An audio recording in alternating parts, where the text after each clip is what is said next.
V15PM 2-in-1 Screen Test Module Installation Guide. Remove the extension socket protector from the V15PM screen tester.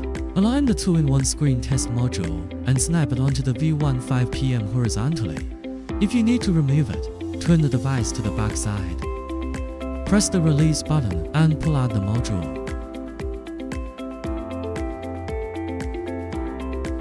Fasten the testing flex cable with V15PM. Then reinstall the extension socket protector. Flip the device over and take out the back cover of the module.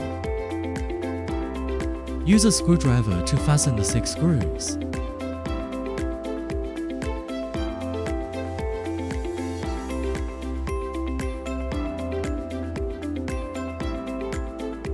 Place the anti-slip pads over the screw holes around the edges.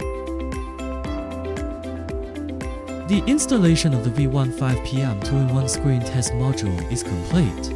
Connect the flex cable and the screen to start using it normally.